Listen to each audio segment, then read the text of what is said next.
Well, good afternoon and a very warm welcome from the iconic Circuit de Spa-Francorchamps for the 7th annual Michelin 12 Hours of Spa. We're about to go qualifying to set the grid for this weekend's action live here on Creventic Motorsport TV and on RS1, part of the Radio Show Limited network of channels. My name is Peter Mackay. Joining me alongside in our commentary box here at Spa, a very sunny Spa now all of a sudden, is Ben Constanduros. Ben, good afternoon. Good afternoon, Peter. Good afternoon, everybody. So great to be here at Spa-Francorchamps, my favourite track in the world, and always wonderful to see a fantastic grid of cars for this second stop of the European leg of the 24H Series for 2025.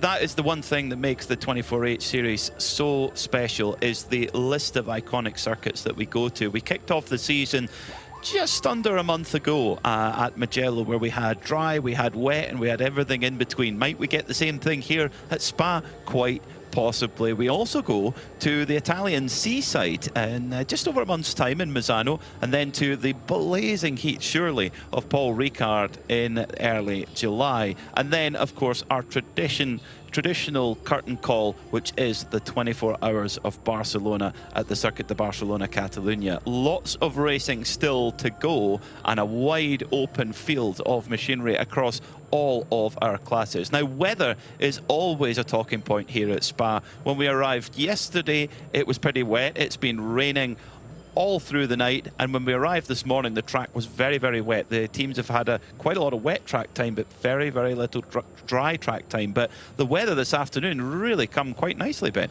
Warm, but only 11 degrees air temperature. That's probably taken in the shade, I imagine.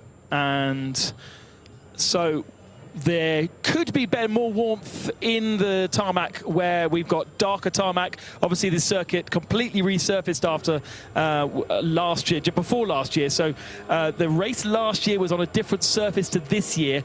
The resurfacing was done, if I remember correctly, after the 24H Series visited here for the 12 hours. Well, certainly the lap times in the dry have been impressive so far. It's not just myself, Peter Mackay and Ben Constanduros in the commentary box. We have Diana Binks down in the pits, who's getting involved in all of the atmosphere before qualifying begins. Diana.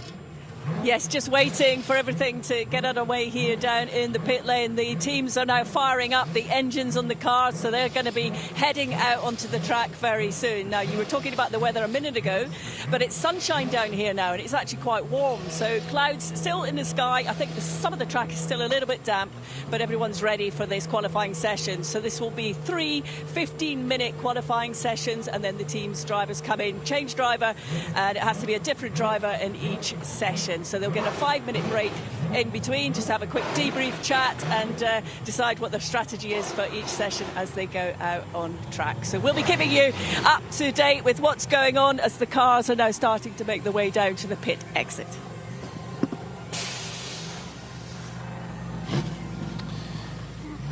So qualifying here works slightly differently. It is an aggregate qualifying where we have 3 sessions where each team has to put a different driver in for each session, and an average time is taken across the board. In Mugello, we actually had the classes separated out to have their own track time, but whereas today here at Spa, we have a much larger circuit, 7 kilometres in length, and there's a little bit more room for everybody. So in general, we can get everybody out there. So you can see TCE cars, we're getting GT3 cars, Porsche Cups. Everybody goes out and gets involved with this first qualifying. Track license allows this circuit to have 91 cars start a race if you wanted to for this particular championship. It grows to up to 160 if you have the likes of the 25-hour Fun Cup. But we could have had up to 91 cars if we so wanted. 110 in practice. That's why, with just over 7 kilometers in length, plenty of space in theory for all of these drivers to get themselves a decent amount of space and not be compromised with those different classes. A lot of classes running at around about the same speeds, all of our GT3 cars and our 992 cars, and we only have 4 GT4 cars and a couple of, well, just 2 TCE cars on the entry list and a couple of GTX machines. So not a great deal of change or difference in the speed of the cars. There is one car on our entry list, which we say welcome back to James Collins and Kevin Clark in their BMW M3 E46. Used to be a mainstay of Creventic racing, those cars, but unfortunately, as more and more people have got access to the likes of your 992s and your GT3s, people have moved away from the trusty steeds that they used to have. Well, that car actually has a really cool history. This is the 133 JMEC engineering car. James Collins brought it to Barcelona last year, and he had Jimmy Broadbent driving the car with him.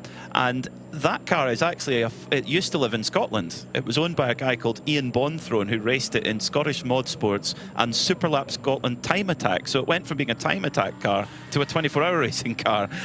It's painted very differently. It used to be black, blue and red, and capable of around 53-second lap round Knockhill in its guise. I'm sure it's been modified since then, but really cool to see that. Ian Bonthorne from Bonthorne Security Services in Scotland. He'll be delighted to see his car out there in Spa. So in this first qualifying session, if you have an AM driver, a non-professional driver in your lineup, you have to field them in this session. So the idea being that as we go from session 1 to session 2 and then session 3, the lap times will ratchet up. It also means that the non-professional drivers, they get to enjoy a new set of tyres as well. The same set of Michelin tyres are used for all 3 sessions. The car shouldn't be adjusted throughout these 3 qualifying sessions. Plenty of track time, of course, already been had by many of the drivers. There's been 2 days worth of testing. Unfortunately, from our original entry list, we have lost a couple of cars, and mainly due to Eau Rouge. That has claimed 3 GT3 cars. There was also a prototype that was crashed there a few days ago, and that has meant the withdrawal, particularly, I suppose, of the Come To You Racing Aston Martin. The Works Aston Martin team here for the first time in Creventic. They're so excited to be part of the 12-hour series, and Come To You Racing, I think, only about 60 kilometers away from Spa, their factory, so it was logical that they would be here. But unfortunately, the car that was supposed to have Sergei Sette camera aboard was crashed at Eau Rouge and withdrawn. We also lost an RPM Porsche, but that has been replaced by a second car, and Ajit Kumar, I'm afraid, he binned a Porsche there as well, and is still on the entry list, but has moved garages for this weekend from Baz Kooten Racing. Someone's facing the wrong direction there. Yeah, just coming in between Lecombe and Malmedy. Car just a little bit delayed there. Looks like the number 925. Yeah, so that's Van Berlo Motorsport. Yes. There he is, reversing off the road. Whoops, that's run by Baz Kooten, that machine. So should be Marcel in that car at the moment.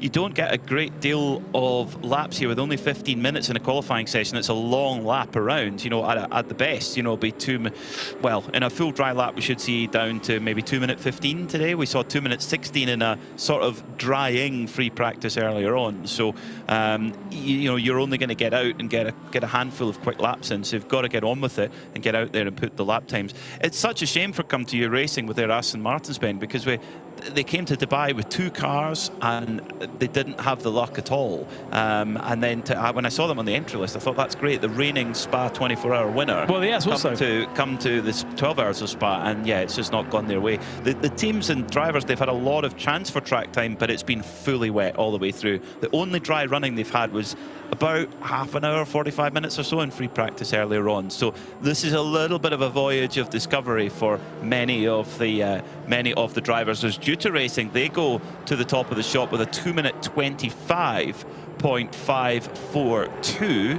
and immediately usurped by Viper Niza Racing, Melvin Moe and their Mercedes AMG. Great to see that Malaysian squad here. 2:23.970. I think we'll see those lap times tumble even in this session, let alone throughout the whole qualifying. So they're having to learn a new set of Michelin tyres. How do those Michelin tyres work on this tarmac? This is new tarmac since they were here last year as well. And so yes, they've had practice. Yes, they know where the circuit goes. It has gone the same way for many years now. But with practice in wet conditions, they are learning how much grip. And these gentlemen drivers, mainly in this early session, really having to learn fast in a session which only has 9 minutes left on it. And we've only just started getting those first lap times in. So if you spin, if you have an issue, if you don't get out on track early enough, and I noticed that Ajit Kumar's 901 Porsche is still in the pits and hasn't come out onto circuit. We're also missing 921, which is Mulner Motorsport. They're not registered to be out on track. That's difficult because we do need a time in each of the sessions to create an average lap time to then have that qualifying position sorted. If you miss a session, then it's impossible to get that average, and unfortunately you do start at the back of the field. And number 921, Mulner Motorsport, they've got to be one of the favourites to battle in the fight for 992. They were right in the mix all the way through in Mugello, and it didn't quite go their way at the last moment. But that is if they don't get qualifying, that's not good. Now their sister, they've got two cars, Mulner, this weekend. 918. In fact, both are showing as they're going out now, of the pits now, but they've left that pretty tight, as Nick Sulewski's going to take the 918 car out and Julian Hans's the 921, as Alexander Prinz goes to the top of the shop then for Hoffer Racing.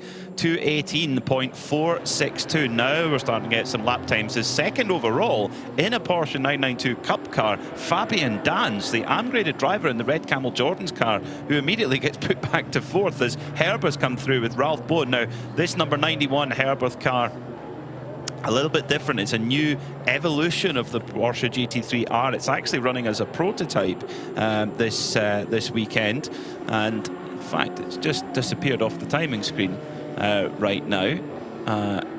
That's because it's running in the SP4 category, so it'll be immediately put to the back. We've got to keep a close watch on that machine. TCE cars, we've got a TCR in the entry list for the AS Best Racing team, where they've got a Cupra TCR. It's joined in TCX by one other that I can't see on my entry list now. The JMEC BMW. Yes, of course. A big accident for the Continental Audi. That's a huge accident. And I'm just trying to pick where that is on it's Eau Rouge, number 69. You're right, it is Eau Rouge. Top of Eau Rouge. We're going to get a replay here already.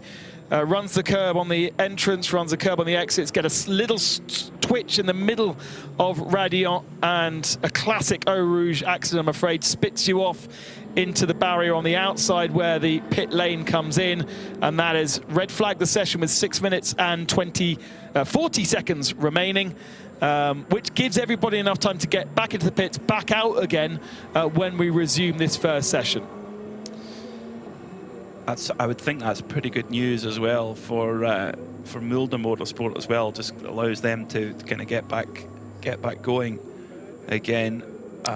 Well, that's understandably a red flag in that situation. And Eau Rouge is, I mean, it's such a serious set of corners, isn't it? And it looked like there'd been, just as he was tipping into the very first left of that complex, the car was already starting to protest a little bit, and he very nearly gathered it up. But it doesn't take much, and there isn't. They've improved the runoffs there over the years, but it is, you know, if you lose it, you are going to end up in the barrier, and you'd be very lucky not to. So that's such a shame for Continental Racing. Vasily Vladikin, unfortunately, coming a cropper there. Now remember what we saw in Mugello last time out.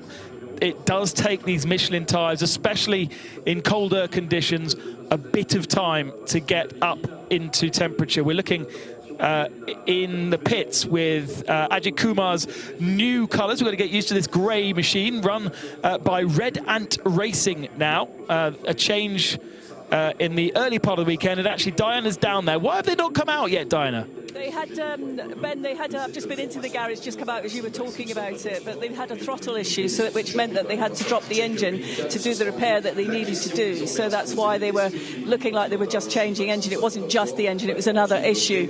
The guys are working quite hard. They're more or less there. They've got 7 minutes of this first session to go. I don't think they're going to get out for this first part of qualifying, to be honest.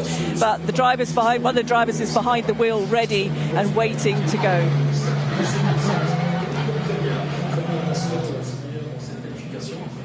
Good to see Vladikin jumping out, Vasily Vladikin jumping out of his Audi and into the medical car under his own speed. He was 4th fastest, had just set a 2 minutes 22.301, which was enough for 4th fastest. So actually, I was going to say that perhaps those rear tyres weren't quite up to temperature. They were up to temperature enough to do a half decent lap, and yeah, he just pitched it in, and the rears just didn't stick like he was expecting. That's so difficult. And of course, this is for the drivers. There is very little data in their brain, if you like, of what the car is behaving like through a dry Eau Rouge. They've had wet Eau Rouge all week, but to understand what you can get to, and you know, having just done a 2 minute 22, you would think that it was just getting into the groove there. Hopefully they can get that Audi R8 LMS GT3 repaired. I did see a few Audi Sport Customer Racing jackets at breakfast this morning, so hopefully that means they've got a truck here with some parts and things, and the car's fixable. But you never know. Sometimes it can be a lottery. The car's gone into the barrier rear left side, so the front end of the car should be good. I don't think it got spat round too much to the front, and even as we look at it, the rear right doesn't look too bad. So the difficulty is any chassis damage, and we know that we've already seen a couple of teams having to find spare cars to be able to go racing this weekend after accidents here up at Eau Rouge, for RPM, for instance, for Ajay Kumar as well, but there are spare cars knocking around. There's lots of teams around this area, and so potentially still an opportunity for Continental Racing, run by Simpson Motorsport, to continue with the weekend. We don't go racing until just before midday tomorrow, so almost 20 hours to be able to rebuild a car and get to the back of the starting grid. And you know, that's one of the great things about Creventic, is just because you've had a big accident here in an official session doesn't mean your weekend's over. They can definitely get themselves back up to speed and enjoy some track time across the weekend. No, that's very important. It's, the Creventic organisation, they totally understand what the teams and drivers are looking for out of their weekend, and yeah, you don't want it to be ended if it can be continued after an accident like that. So let's run through the times then as things were, because we had quite a few indicative times there. So fastest so far is Hoffer Racing with a 2:18.462 set by Alexander Prince. 2:19.936 for Ayrton Redon for Red Ant Racing. Now, Ayrton Redon is not an AM driver, but there are no AM drivers in that car, so they can do whatever order they please. Dustin Blattner for Kessel Racing in the number 8 Ferrari, 2:20.828. That's third quickest. Then in fourth, it was that Continental Audi, so they were running strongly. Unfortunately, before that accident. Juta Racing, 2:22.597 for Nicolas Michelin in that Audi. Then it was the Ziggo Sport Tempesta Porsche. That's run by Herbert Motorsport. Myself and Dana Binks had a little peek around their garage earlier on. We got taken around by Robert Renault, which is very nice of him. 2:23.485 for Jonathan Hui. Oliver Campos, E2P Racing, 2:24.794. So the tyre repair still goes on, which is good. E2P Racing, I bumped into Antonio Cinero, one of the drivers, in the toilet actually. We're washing. The driver in the toilet? Oh, you were in the toilet when you bumped? No, I was at the sink, okay. But in the bathroom. Okay. And I was asking him about. I said, "Is the car fixed?" He said, "Yeah, it's great, but it needed a whole new engine after Mugello." Yeah. And he was explaining how the engine, basically, as he went backwards, the engine just moved, and it completely cooked the engine in a brand new car. So, yeah, reminder that he had a spin, just an innocuous spin, and rolled off onto the grass, got back onto the circuit with only a little bit of sort of grass damage, and then spent the rest of the 8 hours in the garage trying to work out why the engine wasn't working. Yeah. They had cameras in the engine. They were looking at all kinds of things. Turbo replacement. They go out for a couple of laps, try something, come back. It wouldn't be fixed. And as Peter's described there, just that rolling back motion in gear potentially ended up needing a completely new replacement engine. We've just seen that Red Ant have got Ajit Kumar's car ready to go. That's had a change. I thought at lunchtime I heard their discussion about the change of engine, but because they've moved from Bas Kutten to Red Ant across the last 2 days, I wasn't entirely sure who had the new engine at what point. New car. But a new car and now a new engine. Okay, yes. So this is Ajit Kumar Racing, changing of team. It looks like this red flag is actually going to play in the hands of Ajit Kumar Racing by Red Ant. Red Ant, of course, aren't based that far away, and they've been able to find an extra car to go. And Ajit Kumar's helmeted up, ready to go, ready to jump in the car. And without this red flag, they wouldn't have got the chance to go qualifying. Now they may well get the chance to get out there, get a lap in, which is hugely important. Hard work going on for the Spa-Francorchamps circuit team here. Manitou hard at work. I feel like we need to send a sponsorship proposal to Manitou, because they get plenty of airtime. They did at Mugello anyway, towing everyone out the gravel. Yes, absolutely. I was also commentating with somebody here. I don't remember what it was for. Oh, it was for Formula One, and the commentator just kept name checking Vervi Dépannage, which is the pickup truck guys that drag all the cars out of the barriers. As we take a look on the live stream, another replay of Vasily Vladikin unfortunately going into the barriers once again. And this is such an easy thing to do, just a little bit too much work at the wheel, asking too much of the car, and it breaks away from you. But Vervi Dépannage always heading out onto circuit whenever there's an issue, and then the Manitou getting to work with replacing the tyre stack. So the car has punctured the retaining wall, and the tyre stack needs to be replaced. There is a massive paddock full of stacks ready to go here at Spa. I remember when you do a full lap of walking around the circuit, it's on the outside of Pouhon. There's a big sort of tyre stack full of tyres, and they will have picked up some of those, some spares, brought them over. They will be put into position, and then the band will go across them. I hope they're not going to try and start painting them. There is a man with some yellow paint, I can see. That's unnecessary at this stage. We would like to just carry on, please. But the tyre stack is going to be put into place, and we can go back. So let's get back down to the pits then. Diana Binks has more for us. Yes, I'm in the pit lane with a very familiar face and voice. John Heinhoff, of course, is in the pit lane with me this weekend. Looking forward to working with you again, John. I love this place, I really do. I was laughed at this morning. It was chilly and it was a bit damp this morning when we came out of the hotel. I was laughed at for coming out like this. But look at this weather now. When we were in the driver's briefing, I said to the drivers this morning, look, I've come out on a sort of a split strategy. I've got cold and potentially wet, but I've gone for the dry setup in the basic level. So I did go for the dry setup. It's great. This is not ideal, Di, with the red flag. Few teams were just about getting into their stride.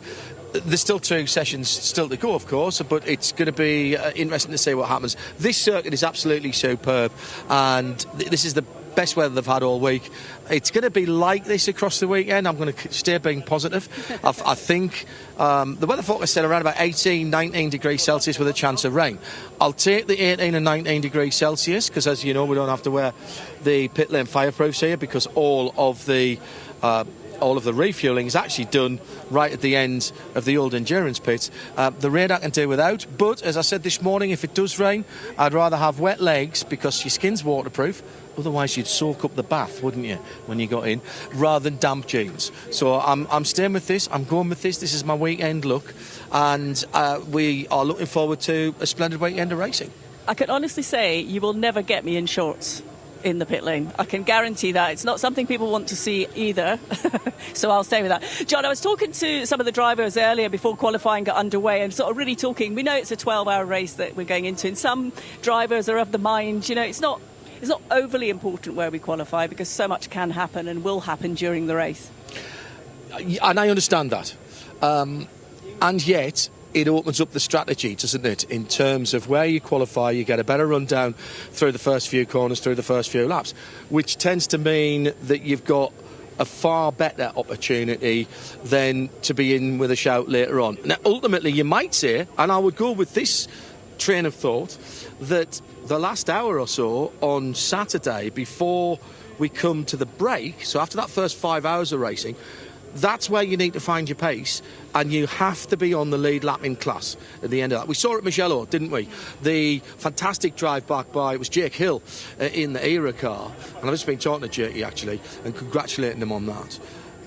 He pulled a lap back, and that was absolutely critical to the result on Sunday.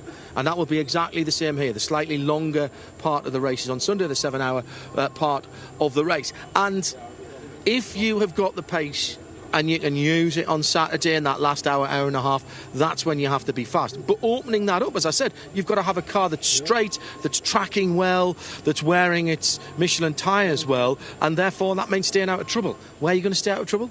Front of the grid. So it comes round full circle, and to me, the whole mentality starts with qualifying. And if you qualify well, it gives you a better idea of where you're going to be. Sounds like we're getting back underway. It does, yeah. They're firing up and they're moving out of the pit lane. So we'll head back to Peter and Ben. Thank you, Di. Thank you, John. A few updates here from the booth.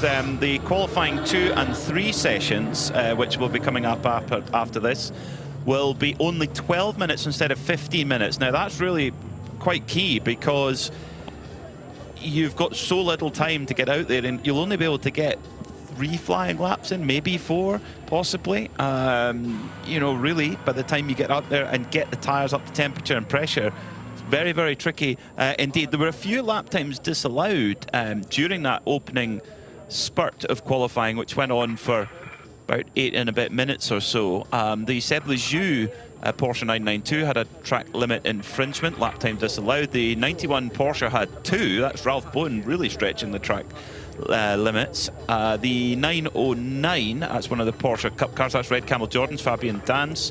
The Vortex 701, the 65, which is Viper Niza Racing as well. So there's quite a few lap times already. So race control, they are watching, Ben, to see who's stretching the limits of the track to its full boundary. So you've got this risk of track limits, and we've just gone through kind of 3 or 4 different places where it's very easy to go all 4 wheels off the circuit, and you've got less time to actually make that lap time count. So you've got to be super careful here. If you find yourself off circuit and losing a lap time, you don't have many other opportunities to rectify that situation. They've got to be so careful. For instance, Fabian Dance, we mentioned his really good lap time, didn't we? Got himself up into 2nd at the time, and it would have been good enough for 4th or 5th.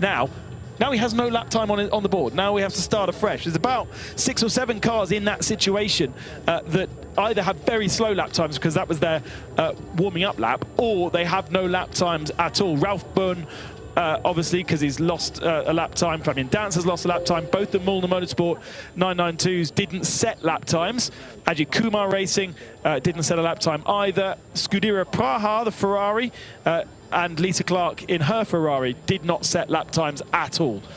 So we are now queuing up at the end of pit lane. Cars have been allowed to be released to go down to the end of the endurance pits. Remember, in Spa, you've got opposite the start and finish line for Formula 1 is the Formula 1 pit lane, and then as you go down towards Eau Rouge on the right hand side, you then have the endurance pit lane. We don't have cars in the endurance pits as such, but you do, for instance, for the Spa 24 hours, and whenever you're here, for instance, when in Formula 1, that will be Formula 2 pit lane and pit garages. That is where our refueling happens, and our refueling bays are at the end of the pit lane. But what it does mean is the pits are insanely long and it does take a long time to go in, go out, get fueled. So I mean, Michelin is quite long, right, because it's quite a long straight, but Spa, it costs you a lot to do a pit stop. And I think that will affect the strategy. You know, we know certain teams have different approaches going whether you pit under a code 60 in the race. That's something that's different here in the Michelin 24-hour series, where we don't have safety cars. We have basically a whole field neutralization where everybody goes down to 60 kilometers an hour. And at that point, you can come into the pits and in nearly all cases, you can fill up 25% of your fuel allocation. Some get a little bit more, depending on the type of team that they are. But in general, that's what. But you'll still see teams taking that option as often as they can, if they're under code 60, to come in and get the pit stops done. Whether that'll be the case, I think that might actually be even more exaggerated, because a green flag pit stop here is going to cost so much time, because it's such a long pit lane. So there's a big queue of cars ready to go, led by Julian Hanses in the 921 Milner Motorsport car. Of course, a local race for Milner Motorsport as well, a team very well known at the Nürburgring Nordschleife, which isn't a million miles away either. About an hour's drive. It's amazing, isn't it? Two iconic circuits so close together in two different countries too. We've now got a Fendt tractor. Not entirely sure what the role of the Fendt tractor is, but some great high-speed reversing being shown. He's up at La Source as well, so not close to the scene of the accident, which the tyre stack has now been replaced, but where the impact was with the Audi, that has moved all of the rain that was in those tyres onto the ground. So these cars have got to be very, very careful as they exit pit lane. They are allowed to release the pit limiter at the bottom of Eau Rouge, so as you cross the river, so you can then accelerate up the hill, but you are going parallel to Eau Rouge on the right-hand side, in between the white lines, and then as you just crest the rise on the left, that's where all the water is. So super careful not to spin up and find yourself spinning in pit lane and going into the wall. We've still got 6 minutes and 40 seconds remaining of this qualifying 1 session before we then move in to qualifying 2 and 3, and as Peter said, that's been reduced in time to 12 minutes. And if we get a much longer delay, they could be reduced even further. Yep. Because, of course, as you mentioned, we do have a curfew here that we've got to be aware of. And there's lots of other racing going on. The Prototype Cup Germany are part of the package this weekend, and also Caterham 7 racing, which we'll have coverage of a little bit later on Creventic Motorsports TV, and I believe on RS1 as well. Unfortunately, a very sad-looking Simpson Motorsport Continental Racing Audi has arrived on the flatbed, the rear left tyre bent well out of shape, but the Simpson crew, they'll go to work and they'll do their best to try and get that car prepped and ready to go racing tomorrow. And you know, as a GT3 car as well, starting from the back, it's not a total disaster. I think the main thing is get to the start line tomorrow. The team already having a look to say, okay, what parts do we need? Right, get into the truck, get in the queue for the spare parts truck. I think, as we speculated, the front end looks undamaged, which is great news.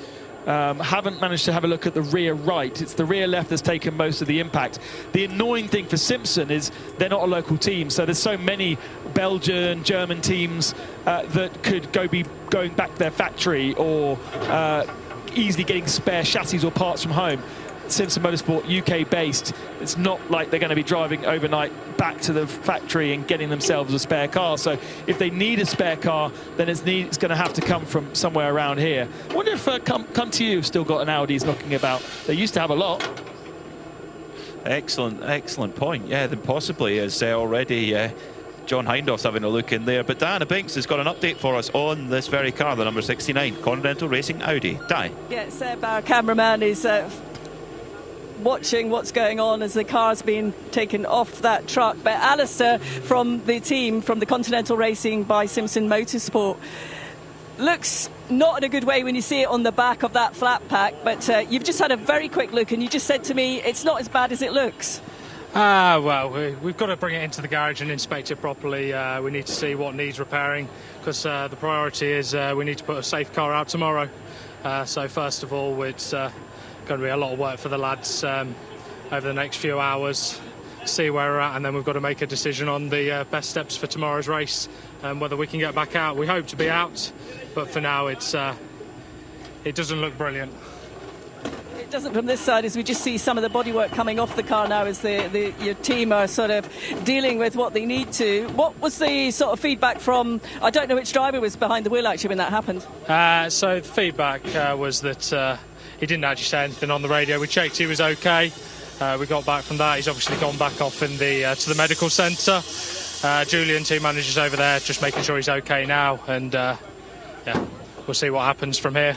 Hopefully hopefully we can see you tomorrow. Yeah, we'll just move out of the way while they get the car back in to the garage. Thanks very much for that, Alistair. I'm sure that your guys, if they can do it, they will get that on track if they can. Oh, of course, we've had a lot of late nights recently. Engine change last night. It'll just be another one to add to the list. Well, you're still smiling. That's a good sign. You've got to smile through these things, haven't you? It's motorsport. Okay, best of luck. Thank you. Brilliant spirit there from Simpson Motorsport that they're going to have a go and hopefully try and get that car repaired. Let's see. With an engine change already that's under their belt. That's a job. Yeah, changing one of those big 5.2 litre V10.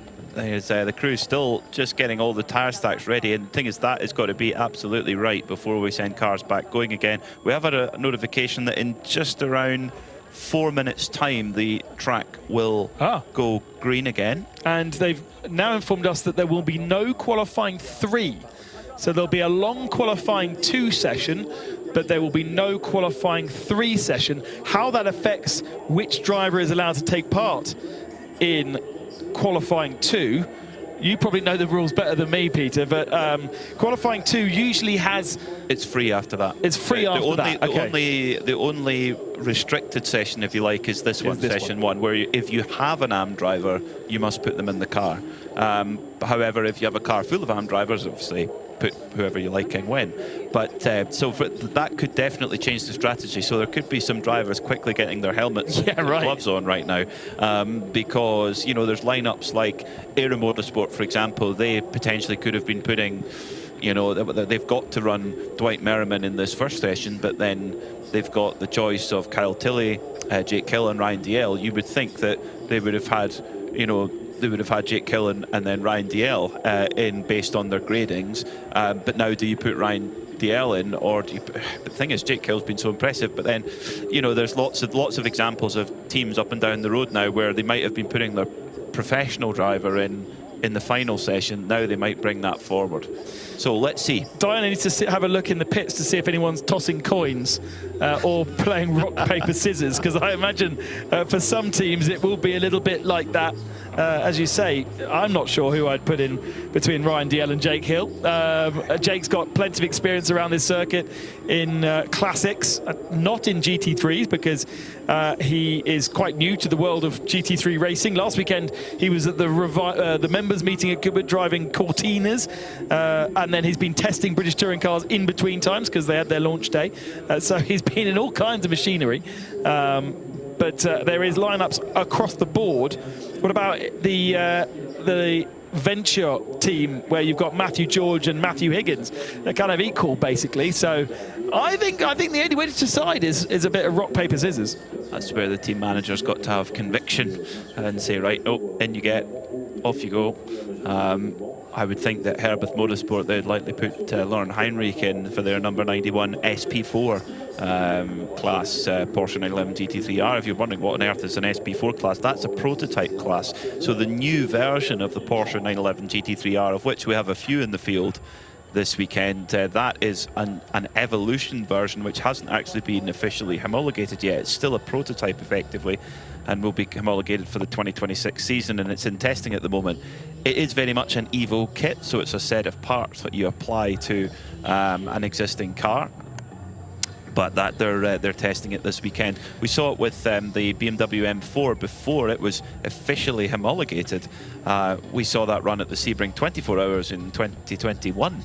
Goodness, that's you think the M4's been with us for that amount of time. So it's just one of the other things that is opened up here in the Michelin 24-hour series. And Porsche Motorsport approached Herbeth Motorsport to say, can we come and test the car? And I think it's a great idea. Over the last couple of years, we have seen both BMW, Porsche and other manufacturers use Creventic as their proving ground for their new version of their cars, because it offers so much track time under race conditions. They are not necessarily so bothered about their ultimate performance, but it helps to gauge yourself against the cars that are already out there. And with an Evo kit such as this, which is not too dissimilar to what they have already, they have a good opportunity to really see how they compare against Mulder Motorsport, for instance. Really interesting, actually, Herbeth, how when we were speaking to Robert Renner earlier, he was talking about all the little changes as the green flag comes out to get this qualifying session back underway with that Herbert car that we're talking about, this new for 2026 prototype, with all the different changes to it, the little changes to the floor to improve cooling in certain areas, cooling for the gearbox, etc. Changes to the kinematics to try and reduce the pitch sensitivity of the car, electronic changes in terms of a little bit of changes to TC and ABS. A lot of it's to do with the electronics. And interestingly, the front bodywork is actually quite similar to what they used to use at the Nürburgring Nordschleife. So it's just tiny little changes to it, but trying to make it an even broader, even more impressive package. First time they tested it was actually just after the Sebring 12 hour, which they won in GTD Pro, and then the car is going to be tested here, of course, and then Kohn-Ledergard Racing Team will test it in a few weeks' time. And the consistent aspect through all of that is Lauren Heinrich, the Porsche Works driver, who's been he's been tasked with the development and the testing, the main driver for that. Right, 5 minutes and 24 seconds remaining, and not a lot of time to get out there, get some heat in the tyres, and whether we're actually going to see an improvement in any of the times already set, Ben, that's maybe up for question. Very exciting news for those that have followed Creventic over the last few years. The Vortexes, we've got two 2.0s. I'm not sure this has happened in my lifetime. They're different colours. I spotted that as well. A red Vortex, yes, the Vortex 2.0. They've started to basically commercialize the car now and starting to build cars for customers. This new version has made such a big improvement and has had a lot of success in the GTX category, really making that category its own, and basically beat a lot of packages from much bigger manufacturers. It's seen off competition from Lamborghini Super Trofeo cars, Porsche Cup cars with different adaptations to them, what have you, but that Vortex is great. And yeah, a red Vortex is going to take a little bit of getting used to, but I think it looks superb. So tyre temperature, pressure, really critical here to get out there, get the tyres going and try and fit in a good lap here, because of course with two qualifying sessions, these lap times effectively become even more important because you're not extrapolating them across 3 sessions, so they become more of the mix, if you like. Half of the average rather than a third. We have a red Vortex for 702 and an orange traditional coloured Vortex for 701, which has just been off the circuit, I think, because we saw it running wide at Blanchimont, but it continues to roll with Lionel Amarouche, who actually will be in both cars. Amarouche is going to drive the 701 and the 702 as the part owner and part designer of the Vortex.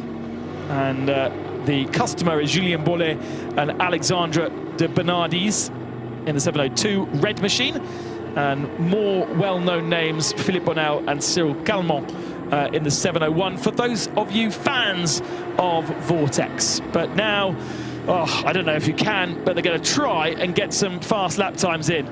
Just enough time if you were at the head of the queue to get a second lap in, because a lot of these cars crossing the stripe with over 3 minutes remaining, lap times in the 2:20 something or others. So this, actually, you should be able to consider this a warm-up lap and then push on that last lap if you're feeling risky, like a build lap almost. Yeah, exactly. Yeah, that could well be the case. Sometimes you can't, you can't push water uphill sometimes if the tire performance isn't there. That's sometimes you have to be realistic in terms of what the car will actually give. We are missing some cars though. 452 Guy Stewart and Sorg Rennsport Porsche in GT4, not out on circuit. Darren Curry in the 111 Racing IRC GT from Australia. He hasn't left the pits, and neither has the 71 Jutta Racing Audi. So a few cars not being able to make it out. Those are the only 3 that are not going to improve their lap times. Diana Binks has more for us in the pits. Diana. Just picking up on what Ben was saying there are quite a few cars sitting here in the pit lane. Jutta Racing, the number 71 Audi, that's sitting here with the heat tyres, or trying to keep that, but they're not looking like they're going out on this session, so they obviously are waiting just to restart the next one, but keeping the tyres as warm as possible.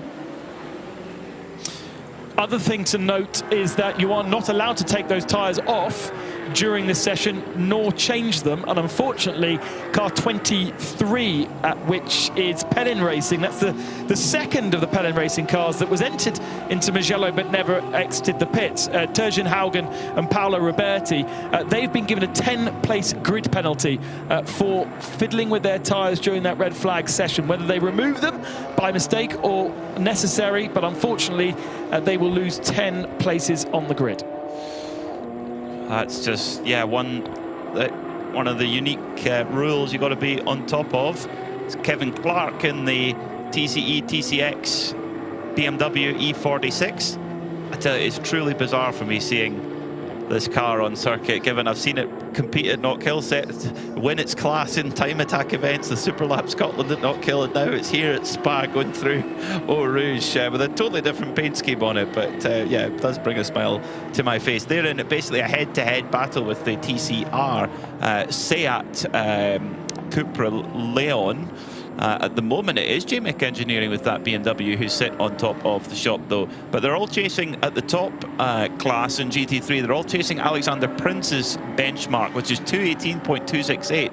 Now we're starting to see some green personal best sectors showing up on the timing screen. And in fact, Alexander Prince is the driver pushing the hardest because he's put an absolute best in sector 2 right now.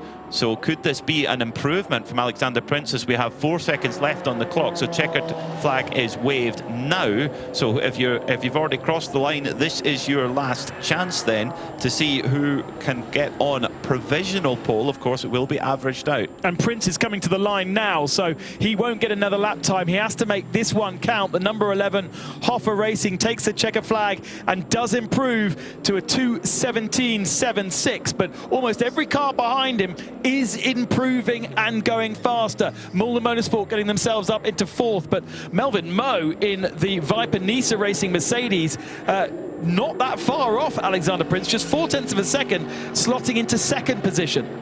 Alexander Prince will be really delighted with that performance. Of course, they're an AM class car, which runs to a slightly different balance of performance than the Pro class cars. So at the moment, we have a Mercedes-AMG 123. The 2 top cars are AM cars. The 3rd place car is, or now 4th place car, is Ayrton Redon. The difference is the restrictor. The AM car has a slightly bigger restrictor. It's got 2 restrictors on it. Both are 4 millimeters bigger, which allows more air into the engine and therefore more power. So that does make a difference. Hoffa Racing, Viper Nisa Racing, Mercedes 1-2. E2P with Oliver Campos getting up to 3rd position in their Aston Martin. Great news after all their troubles in Mugello. That was a good lap from Campos. Most of the field now taking the flag. We've got another clump of cars coming towards the line to improve their lap times, but no one faster than, actually we've got a purple in the middle sector from Gregoire Serves in the Haas RT Audi. That hasn't taken the flag. That could be a challenger for provisional pole here. He's just coming through the bus stop chicane at the moment. Let's see what Gregory Serves can do here for Haas RT. We didn't see them in Mugello. Fantastic to have them back here in this 12 hours of Spa. They're partly home race. Over the line then comes Gregory Serves, not quite the quickest, a 2:18.003 then. And Gregory, I remember he was called up to race for Haas RT for his first ever GT3 race 2 years ago at Estoril, and he was planning, him and his partner were planning to buy a new sofa, and that went out the window to pay for his entry for so expensive sofa. Yes, it was well, quite. You can spend a lot of money on a sofa. Clearly. You can spend probably more on GT3 racing, but that was the team, I believe, have a lot of good fun with them, winding him up about this sofa that never quite appeared. But putting in the time there with a 2:18.003. So Alexander Prince, though, quickest. We saw that at Mugello, didn't we, where he was the standout driver amongst a lot of the AM cars. And at the moment, we have AM cars 1, 2, 3, and 4. So for the Mercedes AMGs and the Audis, they're naturally aspirated cars, so they run a slightly bigger air restrictor if they're an AM car, which gives them a little bit more air and a little bit more power. The E2P Racing Aston Martin is also an AM car. It will run just slightly higher turbo boost than an equivalent pro car. But job done for Alexander Prince so far. What we're getting, though, is a couple of lap times being taken away from drivers, and of course only one lap time set. So I'm afraid Scuderia Praha have had their fastest lap time removed. They're also the Cupra 102, they've had their best lap time removed, and Ziggo Sport Tempesta Racing, there's a new name to get our head around, 193 Porsche, they have had their best time removed as well. So I'm hoping that's it, but that does just remove the potential. Denis Vasek for Scuderia Praha, only 10th after that removal of not necessarily his fastest lap time, but the lap time in which they infringed track limits. Looks like the 91 Herbert Porsche, they're going to put Lauren Heinrich in for this final qualifying session. I didn't quite catch the driver going into the Hoffer Mercedes. Hassarty get their lap time removed as well, I'm afraid. No. So that was Gregory Servet, and that puts him down all of a sudden to 14th. And it goes from a 218 flat to a 222.9. Oh, track limits. And it's at Blanchimont, so running wide on the exit of Blanchimont. In a Formula 1 car, easy flat, you don't need to worry about track limits there, but in a GT3 car where the car is almost floating over the surface, you want to go flat out. You think you can on fresh new tyres. You might get a little twitch, you might simply just run wide, four wheels off, and instantly that time is disallowed. So it is flat through there, though. 155 miles an hour. Well, yes, flat. If everything's working good. If everything's working, you're right. Yeah, let's go through the times then. Alexander Prince, 2:17.767, your top time right now. But of course, Section 2 coming up shortly. Viper Nisa Racing, a 2:18.173 from Melvin Moe. Then it was Oliver Campos for E2P Racing with a 2:19.292. Ayrton Redon in the first of the pro cards, the 93 Mercedes, 2:19.936. Then it's Kessel Racing with their Ferrari, Dustin Blattner, 2:20 flat. Milner Motorsport, what a lap from Julian Hanses, 6th overall in a Porsche Cup car. Amazing. It's actually just gone slightly faster than the number 91 Herbert Motorsport car. That's the new for 2026 prototype of the 911 GT3R, driven by Ralph Bowen. Milner Motorsport's 918 car, also 8th overall. Fantastic stuff. Red Camel Jordans, they sit in 9th right now with Fabian Dance, and Scuderia Praha sit in 10th. Well, we believe they still stay in 10th after that slight adjustment in the times. Continental Racing, unfortunately the 11th fastest time, but it won't mean anything because their car is very much damaged after that incident at Eau Rouge. Ziggo Sport Tempesta Racing are 12th. Then it was Duta Racing, Haas RT, Seb Lejeune, Holmgard Motorsport, RPM Racing, ARC Bratislava and Proton Huber. Then it was Pelin Racing were 21st, followed by Ajit Kumar Racing, Scuderia Freya Faron, Era Motorsport, Haas RT, Van Berlo, Hamofa, the two Vortexes, and Pelin Racing rounding out the top 30. As we go green flag for the next qualifying session, let's quickly get down to Diana Binks. I'm at Hoffer Racing with Alexander Prince, who's just jumped out of the car. Alexander, that was a disrupted session, but how satisfied are you that you set that quickest time to take provisional pole for the moment? Yeah, really satisfied. It was the first part of my quali. I went out. We like always, we tried to figure out where the best position for myself on the track. It went quite well in the first part. Then I got the red flag. And then I got a little bit worried inside the car because, for sure, the tire's cooling down. And then I know all the other guys behind, they will push like hell. So will I be able to find, again, like a space where I can really able to perform in? Then in my first flying lap, I overpushed. So I lost the gap. The advantage, but then in the second lap I could improve my time, and then I stepped out, and then the guy said, okay, you're P1. I said, whoa, okay. A little bit surprising, but I think it's always like a big gamble in the qualifying. We were lucky with the traffic, so and now we are crossing fingers for Thorsten, how he will bring it home, hopefully. Yeah, I mean, you showed really strongly, didn't you, on the first European round at Mugello, so you look like you're just bringing that momentum in. Yes, we always try to focus on the good stuff from the last race. It was for sure disappointing for us as a driver. especially for the teams. They're working, for our team, they're working so hard. And if, especially myself, I did a mistake, what cost us a repair in Mugello, so 5 laps penalty, so I felt really bad afterwards. Yeah, but now I'm feeling that I can give it back maybe, and I will push like hell here in Spa, that the guys can celebrate, yeah, for sure. How would you, as a driver, describe Spa? Spa is, as a child for sure, I have been here as a child watching Formula One, and at one point you say, oh, it would be a dream come true to race here at once.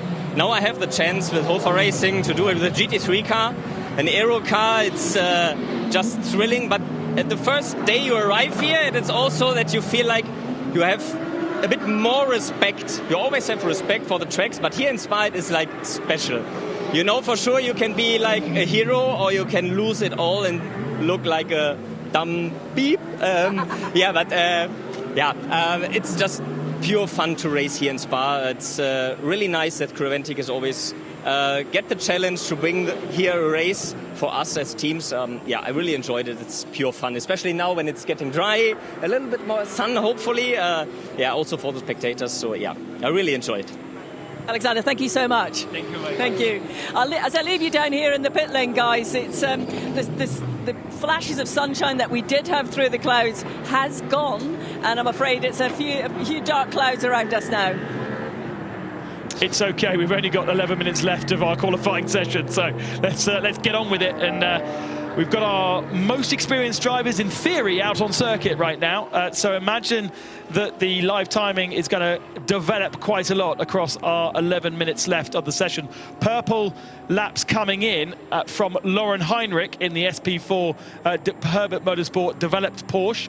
We've also got Felice Yalmini with the purple sector, but he's not yet on a fast lap. The car on your screen is Torsten Kratz, who's taken over the Hofer Racing Mercedes, and at the moment with a 0.4 of a second advantage over the rest of the field. Torsten Kratz, a 4-time winner in class at the Nürburgring 24. Like many of the Hofer Racing crew are, they've raced a lot at the Nürburgring over the years. Still getting the car up to, getting the tyres up to back to their temperature and pressure again, just having to just dab the brakes before going into Blanchimont. Still a little bit on tiptoes, really. So Torsten Kratz for Hofer Racing, Douglas Cole for Viper Niza Racing, Antonio Cenero is taking over the E2P racing car, Kobe De Bruyker for Red Ant Racing. Look out for Martin Rump as well in the leading Porsche 992 Cup car as well. Torsten Kratz over the line then. It's a 2:18.192. Strong opening lap there of this session. But just as I say that, Lauren Heinrich goes to the top with a 2:18.398. That's the quickest time we've seen so far. In fact, no, it isn't actually. Torsten Kratz 2:18.192 is actually quicker than Heinrich has gone. So the Mercedes looking really strong right now, and it does run as the heaviest car in the category at 1,340 kilos, but it's got great power and great torque. And I tell you what, when you're dragging up that hill all the way from Eau Rouge, all the way up the hill, all the way to Lacombe, you need grunt there, and that's exactly what that Mercedes has got. Martin Rump on the average times, now this will adjust. The Milner Motorsport leading Porsche Cup car is now second overall, as is third overall the Red Camel Jordan's Porsche Cup car. And this is where I expect the pro cars to come into their own, because they're not having to combine their lap times with a Silver or an AM driver, although you would expect that to have played out more obviously in the first of our sessions rather than this one. But I did have a look at that 921 and thought, oh, Martin Rump's in there. Well, that's going to be a very fast car, and it has been proven so far, but only 14 cars with a lap time right now, and so far green flag throughout the session. 8.5 minutes remaining. Plenty of time still to improve. Remember, these Michelin tyres in 11 degrees of temperature, they take a couple of laps to get up to their peak performance. Nick Saluski, the Nürburgring star, has taken over the Milner Motorsport number 918. It was quite a late entry, or late confirmation of entry, at least.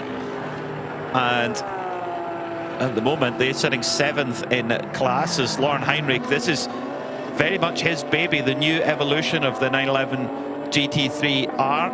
was first to test it after winning the 12 Hours of Sebring, and he's pushing it hard. Just coming across a little bit of traffic though at the bus stop, so it might just thwart this lap here as from Lauren Heinrich, who went absolute best in sector 2. What is it going to be this time around for the rapid young German? 2:18.398 last time by. 2:17.9, so that's the quickest time we've seen so far. But on the averages, Hofer Racing go back to the top because Torsten Kratz, his best is now a 2:20 flat. So might we see a surprise pole position here from Hofer Racing? What a story that would be for that family team.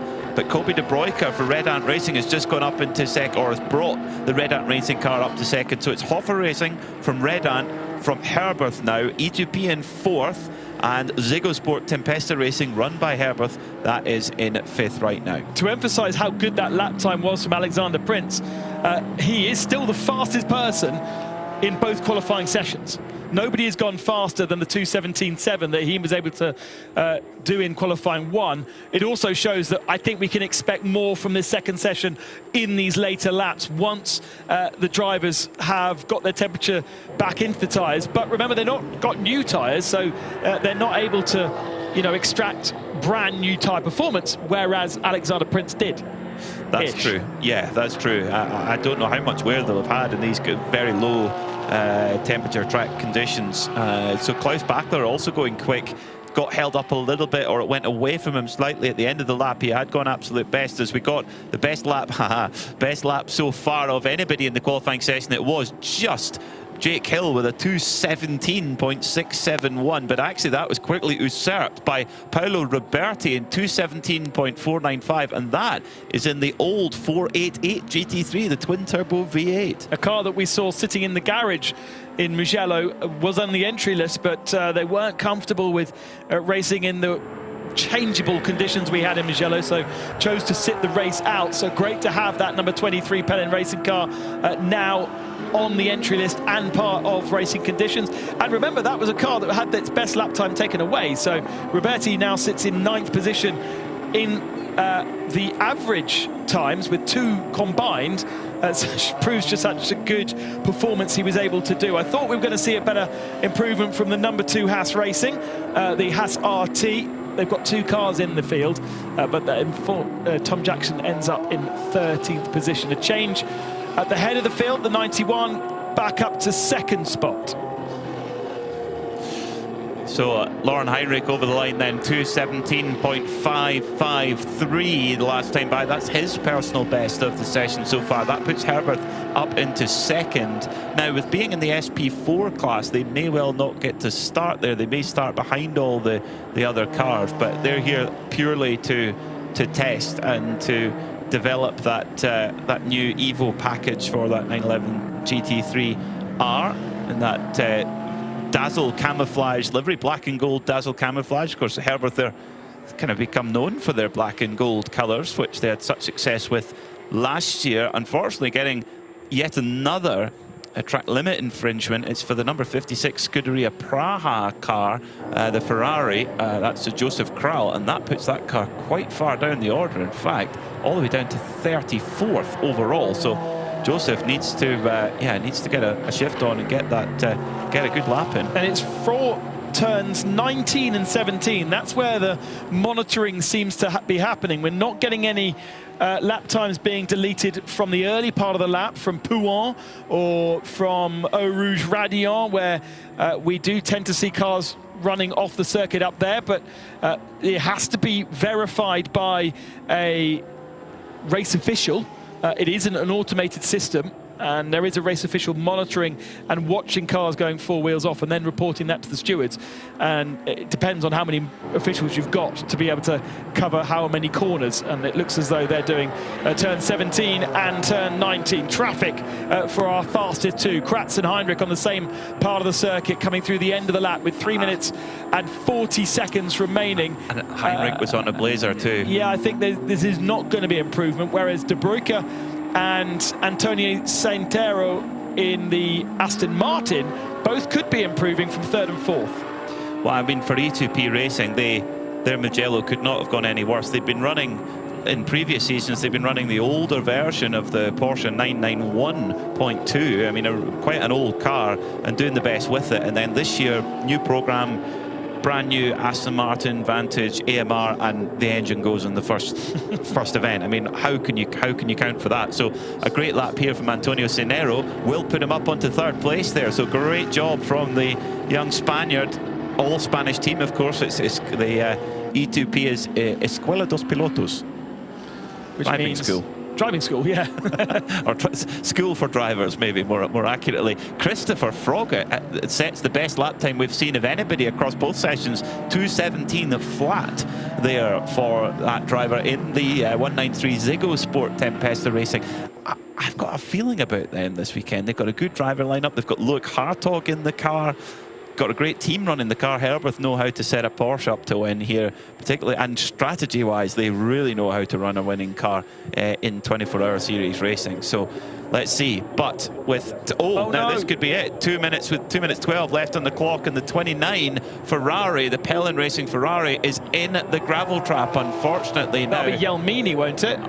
Felice Gelmini. That is very unlike him. He just set a 2:17.8, so he was going really quick. Now this is on the exit of Pouhon. So he's gotten quite far off the road there, into the gravel trap. The clock is ticking down for now. So red flag now. Well, and I don't see us going back green if there's it's been put, the clock timer's still going, but I don't see us going back green with only 1 minute and 36 left on the clock. So that could mean that Hofer Racing start on overall pole position if the session will not be resumed. So we're getting confirmation of that now. Session will not be resumed. So that means then that the family team, Hofer Racing, are going to be on pole position. So Michael Crowe, Alexander Prince, Chantal Prince, and Torsten Kratz are going to start the 7th Michelin 12 Hours of Spa on pole position. What a story. Klaus Bachler had just done a lap, a 2:15.9, a good second faster than anybody else had managed across the session. Paolo Roberti, okay, a 16.6 is probably the nearest time that anybody across qualifying had managed, but that was a mighty performance to put the Proton Uber competition Porsche up to 8th spot. Kobe De Bruyker improved in the Red Ant Racing Mercedes up to 2nd position, but ultimately the average lap time between De Bruyker and the Red Ant guys and the Hofer Racing not good enough for the pole position.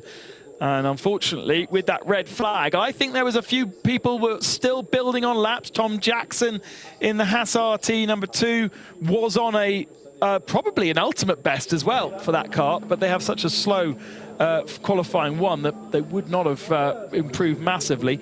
A bit of a surprise perhaps for Era, down in 16th position behind 4 992 cars, and Jake Hill doing a 2:17, but that combines with a 2:27. So yeah, average wise again.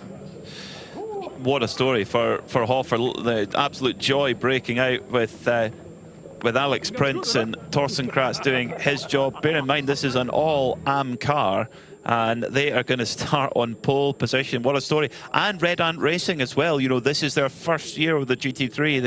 They were the 992 champions last year, and getting that car up onto the front row, fantastic. Dana Binks, I can imagine the emotions are high right now in Hofer Racing's garage. They certainly are, as Torsten brings the car in just to park up on the pit apron here. Alexander's beside himself. I'll have to go to him again, but I really want to get Michael and Chantal as well. Alexander, what does this mean to the team? Unbelievable. I think it's the first pole position at Creventic, and then here in Spa. It's overwhelming. They heard it from him, overwhelming. I'll get Torsten in just a second, but I just wanted to see what Michael has to say as well, of course. Michael, you've been standing, watching patiently. The cars come in, your first pole. What does that mean to you? Well, that's the first pole we have. Unluckily, we had to cancel the 3rd stint. So I would have loved to do it, but so we are pole. Otherwise, we haven't had pole, so it's perfect. I mean, the team are obviously ecstatic, aren't they? Yeah, of course, but it's our first pole we have, and with a new team, so the 3rd race, so everything works fine. Well done, thank you, Michael. And I think Torsten is just getting out of the car now. He's still got his helmet on, of course, just being congratulated by the Ho team. I mean, it really means an awful lot to them, clearly, you can see, and it's great to see. I think Chantal has disappeared. She has definitely disappeared, but we'll speak to Torsten in just a second when he takes his helmet off. If you bear with us for a moment. But yeah, great excitement down here. It's just lovely to see. That's what we love in the 24-hour series. It really means an awful lot to everyone involved, of course. They put in an incredible amount of hard work. So, Torsten, sorry to just jump in as you've just been relieved of your helmet. Yeah. For you and your team, for you and the team, this is a great moment to get that P1 in qualifying. What was it like out there on the track for you, managing that last bit of traffic in this disrupted session again? The team did a great job to position me and the car into the right place. So it was a little bit traffic, but it was not disturbing too much. And Alex did a great job in the first qualifying. So we just have to maintain this. And I was happy that you get this. I think there were 2 fast laps, and it was enough. I thought on my dash that it should be enough to keep the lead. So the team did a great job. So we had so bad weather on Wednesday on the test day, and also this morning. So you have not really too much time to set up the car in the dry conditions, and the car was fantastic. So it was really easy to drive and a lot of fun. I mean, it's a strong performance from the team, but also a strong performance from this car. Yeah, definitely. I mean, it's the first time that I'm driving an AMG. It's a bit more, let me say, a bit more lazy, like compared to a mid-engine car. But it's so safe to drive and easy to drive, powerful. So it's quite easy to understand what the car would like to have to be fast. And yeah, here is the result. That's where, I guess, as a driver, it gives you much, extra confidence when you know that you've got that underneath you. Yeah, definitely. So even if you go to the very limit, the car is very fair to you. So it's really, it shows you what will happen, and it's quite easy to control. And this gives you a lot of confidence. So you can be fast from the first moment, and that's good. Great. Thank you very much. Well done. Thank you. A huge well done to Hofer Racing. What a story. I did wonder if it might be their first ever pole position in Creventic. So they will start on pole position tomorrow alongside the Mercedes of Redan Racing. E2P Racing, 3rd in qualifying. Fantastic for the Spanish squad. What a bounce back from Mugello. Herbert Motorsport with their prototype Porsche in 4th. Then it was Ziggo Sport Tempesta Racing in 5th. Scuderia Praha will start from 6th. Then it's Kessel Racing, Proton Huber competition. And then the first of the 992s is Mulna Motorsport, who upset the informed team of Red Camel Jordans. That is going to be a battle which rages on until the checkered flag on Sunday evening. Starting in 11th, or qualifying 11th, is the Jutta Racing Audi, alongside Pylon Racing in their 23 of Paolo Roberti. Haas RT, their cars qualified 13th. Then it was Nick Saluski for Milner Motorsport in 14th. Continental Racing, we just hope we're going to see them at the start tomorrow. Hopefully they can get that Audi repaired after that incident at Eau Rouge. Seb Lejeune Racing up there at the sharp end of 992 as well. Era Motorsport qualify in 17th. Then it was Haas RT. RPM Racing, a good recovery from them after an incident earlier in the week and getting on up there in one of the top ranked AM cars. They will battle it out again with Ajit Kumar Racing. It's going to be Mugello all over again. So that's the first 20 cars. Qualifying 21st was Holmgard Motorsport with their Porsche 992. Felice Gelmini, 22nd, unfortunately bringing out that red flag late in qualifying, but they've got a quick race car and some good drivers in there too. Van Berle Motorsport qualified 23rd. Then it was Viper Niza Racing, the IRC GT 111 Racing, all the way from Australia, 25th. Neunun Elf, great to have Neunun Elf back. They're in 992 now. They used to run in the GTX class, now in 992. Scuderia Ferron were 27th. Then it was Vortex 28th. Hamofa, they are your pole sitter in GT4, and your TCE pole sitter is JMEC Engineering. James Collins doing the job there, taking over from Kevin Clark to put themselves on pole position in their category. Fantastic stuff from that squad. Great to have them here in Creventic. Well, there were some highlights, there were some thrills and spills. Let's have a little talk through what happened in that uninterrupted qualifying session.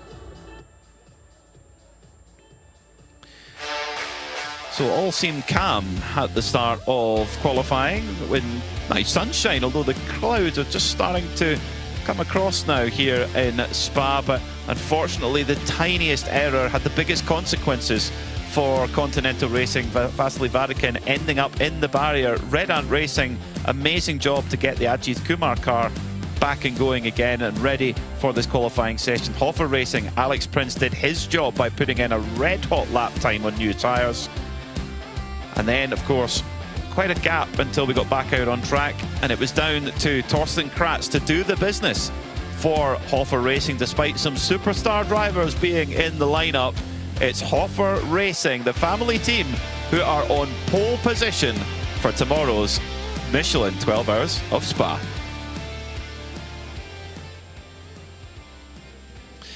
So be sure to join us tomorrow for the part 1 of the race, 5 hours tomorrow and 7 hours on Sunday to make up the whole 12 hours of Spa-Francorchamps.